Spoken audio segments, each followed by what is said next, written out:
నమస్తే తెలుగు బంధువులందరికీ నేను మీ ఆదిత్య మీరు చూస్తున్నారు ఆదిత్య ట్రావెల్ టెల్స్ మనం ప్రస్తుతం ఉన్నాము త్రివేణి సంగమం ప్రయాగ్రాజ్లో ప్రస్తుతం పరిస్థితి ఎలా ఉంది డే 38 నాడు పబ్లిక్ రష్ ఎలా ఉంది అనేది మీరు బ్యాక్గ్రౌండ్లోనే చూస్తున్నారు వేలాది లక్షలాది మంది తరలి వస్తూ ఉన్నారు త్రివేణి సంగమం ఘాట్లో పుణ్య స్నానాలు ఆచరించడానికి ఇక్కడ మనము బ్యాక్గ్రౌండ్లో కూడా చూస్తున్నాము రకరకాల సాధు సంతుల యొక్క ఆశ్రమ నిలయాలను అలాగే వారి కోసము ఏర్పాటు చేసుకున్న బస సంబంధించినవి కూడా పూర్తి అప్డేట్ను ఎక్స్క్లూజివ్గా మీకు ఈ వీడియోలో అందిస్తాను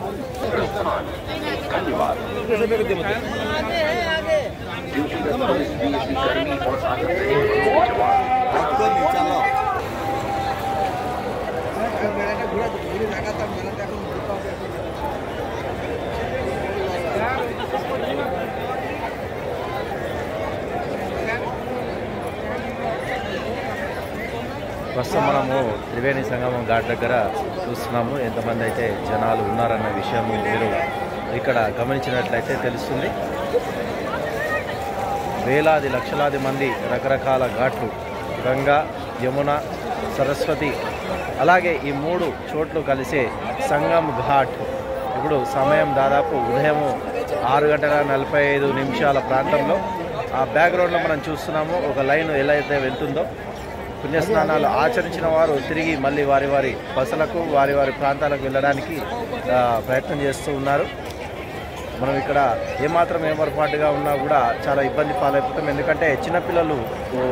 కనుక వచ్చి తప్పిపోతే చాలా ఇబ్బంది అయిపోతుంది పట్టుకోవడము అందుకనే ఒక్కొక్కరు చేతిలో చేతి కలిపి వెళ్తూ ఉండడం కూడా మనం చాలా చోట్ల అయితే గమనించాము ఇక్కడ నుంచి సుదూర ప్రాంతాల నుంచి వచ్చిన వారు పవిత్ర స్నానాలు ఆచరించి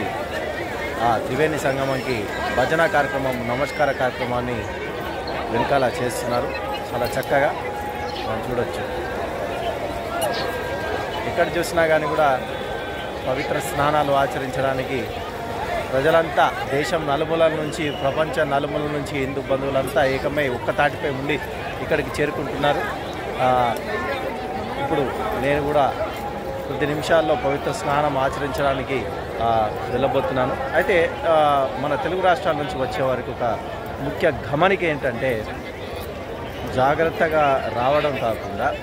రూట్ మ్యాప్ తెలుసుకొని రాగలరు ఎందుకంటే ప్రయాగ్రాజ్ నుంచి డైవర్షన్ రోడ్స్ ఎక్కువ ఉంటాయి ఎందుకంటే ట్రాఫిక్ని మళ్లించడానికి అలాగే తిరిగి ఇక్కడ నుంచి ఇండ్లకు వెళ్ళే వారి కోసము అందరూ ఒక చోట కలిసి ట్రాఫిక్ రద్దీ ఏర్పడకుండా మొన్న జరిగిన స్టాంపేడ్ అలాంటి ఘటనలు జరగకుండా ఉండడానికి డైవర్షన్ మార్గాలు ఎక్కువగా ఉంటాయి కాబట్టి ఓపికగా ఉంటే మనము ఇక్కడికి చేరుకుంటాము అలాగే అదే ఓపిక ఉంటే మళ్ళీ తిరిగి ఇళ్ళకు ప్రశాంతంగా వెళ్ళొచ్చు కంగారు పడి మనం తొందరగా చేసుకోవాలి తొందరపడాలి అన్న కాన్సెప్ట్లో అయితే మనకు పనులు కావు కాబట్టి మన తెలుగు రాష్ట్రాల నుంచి వచ్చేవారు మాత్రం ప్రయాగ్రాజ్ నుంచి 40 కిలోమీటర్ల దూరం నుండే మనకు కాస్త రద్దీ ఉంటుందని అలాగే మనము బస చేసే ఎక్కడైతే బస తీసుకుంటున్నామో దానికి సంబంధించిన ఇన్ఫర్మేషను రూట్ మ్యాప్ ముందుగానే తెలుసుకొని దానికి సంబంధించిన ఏరియా అడ్రస్సు లోకల్ వారు ఎవరైనా అడిగితే చెప్పేటట్టుగా మనం ముందు తెలుసుకుంటే చాలా మంచిది సో ఇదండి త్రివేణి సంగమం నుంచి ఎక్స్క్లూజివ్ వీడియో మీరు చూస్తున్నారు ఆదిత్య ట్రావెల్ టెల్స్ హర హర మహాదేవ్ నమస్కారం